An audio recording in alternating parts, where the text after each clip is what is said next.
মুখ্যমন্ত্ৰীৰ আত্মনিৰ্ভৰ অসম অভিযান আঁচনিৰ যিটো দ্বিতীয় পৰ্যায়ৰ ইণ্টাৰভিউ আপোনালোকে নিশ্চয় কিছুমানে কমেণ্ট কৰি আছে যে এই যিটো ইণ্টাৰভিউ বা আমাক মানে আমাৰ যি ডিষ্ট্ৰিক্ট আছে সেই ডিষ্ট্ৰিক্টৰ পৰা এতিয়ালৈকে DIC অফিচৰ পৰা ফোন কৰা নাই বা মেছেজ কৰা নাই বা আপোনালোকে এই যিটো এডমিট কাৰ্ডৰ ডাউনলোড কৰিব পৰা নাই। সেইকাৰণে আজিৰ ভিডিঅ'ত আপোনালোকক জনাম যে আচলতে এই ইণ্টাৰভিউসমূহ কোন কোন ডিষ্ট্ৰিক্টত আৰম্ভ হৈছে আৰু কোন কোন ডিষ্ট্ৰিক্টত কেতিয়া আৰম্ভ হ'ব এই কথা আপোনালোকে জানিব পাৰিব। চাই থাকক। আৰু যদি আপোনালোকে চেনেলটোত নতুন আহিছে চেনেলটো ছাবস্ক্ৰাইব কৰি ল'ব। এতিয়া কথা হৈছে আপোনালোকে ইণ্টাৰভিউ দিবলৈ যাওঁতে আপোনালোকে লগত লৈ যাব আধাৰ কাৰ্ড, পেন কাৰ্ড, ভোটাৰ আই কাৰ্ড, লগতে আপোনালোকে এই যিটো এমপ্লয়মেণ্ট এক্সচেঞ্জ আছে ৰেজিষ্ট্ৰেশ্যন সেইখন লগত লৈ যাব।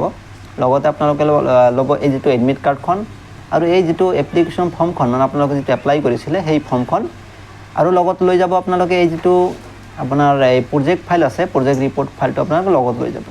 বিশেষকৈ আপোনালোকে প্ৰজেক্ট ৰিপৰ্ট আপোনালোকে ভালদৰে অলপমান চাই চিতিহে আপোনালোকে যাব, কাৰণ ইয়াতে যি কুৱেশ্যনসমূহৰ ধৰণ বা ইয়াতে কেনেকুৱা ধৰণৰ কুৱেশ্যন সোধে সেইখিনি আপোনালোকে জানিলে ভাল হ'ব। মানে তাৰ পৰা আপোনালোকক কিছুমান কুৱেশ্যন সোধা হ'ব। ধৰক আপোনালোকক সুধিলে বা আপুনি যিটো এপ্লাই কৰিছে সেই এপ্লাই কৰা ছেক্টৰৰ নামটো কি আচলতে, যদি আপোনালোকে ছেক্টৰৰ নামটো ক'ব নোৱাৰে নিশ্চয় আপোনালোকে ছিলেকশ্যন নাপায়।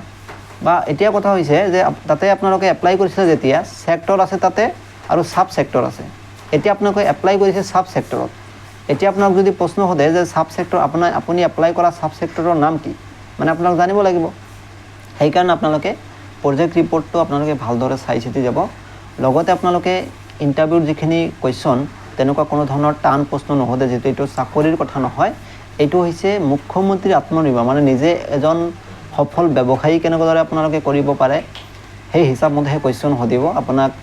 ধৰক যোৱা 2-3 দিনমানৰ পৰা যিটো ইণ্টাৰভিউ হৈছে যিখিনি, তাৰ পৰা আমি জানিব পাৰিছোঁ যে কিছুমানক সুধিছে আপুনি কিমান দূৰলৈকে পঢ়া শুনা কৰিছে, কোৱালিফিকেশ্যন কি আপোনাৰ, আৰু আপোনালোকে এই যিটো মই আগতে এটা ডকুমেণ্টছৰ কথা পাহৰি গৈছোঁ, আপোনালোকে এডমিট কাৰ্ডটো লৈ যাব। ধৰক আপোনালোকে মেট্ৰিকৰ এপ্লাই কৰিছে তেনেহ'লে মেট্ৰিকৰ এডমিট কাৰ্ডটো লগত লৈ যাব, ডকুমেণ্টছখিনি যিখিনি আছে। আৰু যদি HSSLC যিখিনি আছে মানে হায়াৰ ছেকেণ্ডেৰী আছে যিটো, যদি হায়াৰ ছেকেণ্ডেৰী পাছ দি এপ্লাই কৰিছে সেইখিনি লগত লৈ যাব। মানে বুজিছে আপোনালোকে এডুকেশ্যন কোৱালিফিকেশ্যন যিখিনি আছে আপোনালোকে লগত লৈ যাব। আৰু প্ৰশ্ন তেনেকুৱা আছিলে কি আপুনি যিটো বিজনেছটো কৰিব বিচাৰি আছে এই বিজনেছটো আচলতে কেনেদৰে কৰিব, মানে ইয়াতে বিজনেছৰ প্লানৰ কথা কৈছে, মানে আপোনালোকে বিজনেছটো কেনেদৰে সফল কৰিব পাৰিব সেই বিষয়ে আপোনাক প্ৰশ্ন সোধা হ'ব। আপোনালোকে ভালদৰে অলপমান ঘৰত প্ৰিপেয়াৰ কৰি যাব।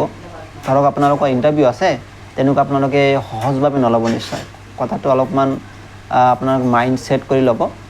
ধৰক আপোনালোকে ইণ্টাৰভিউ ভাল দিলেহে ইয়াতে ছিলেকশ্যন পাব, আৰু ছিলেকশ্যন পালেহে এই যিটো মুখ্যমন্ত্ৰী আত্মনিৰ্ভৰ আঁচনিৰ যিটো পইচাখিনি পাব, পইচাখিনি পালে আপোনালোকে ভালদৰে কিবা এটা বিজনেছ কৰিব পাৰিব।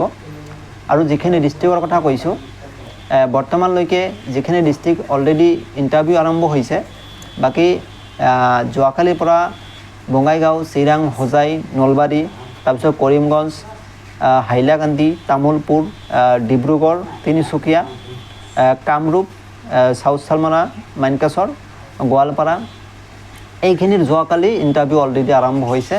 আৰু বাকী আছে ইয়াতে ধৰক তিনিচুকীয়া আছে, ওদালগুৰি আছে, এইখিনি ডিষ্ট্ৰিক্ট আছে যিখিনিৰ অলৰেডি আৰম্ভ হৈছে।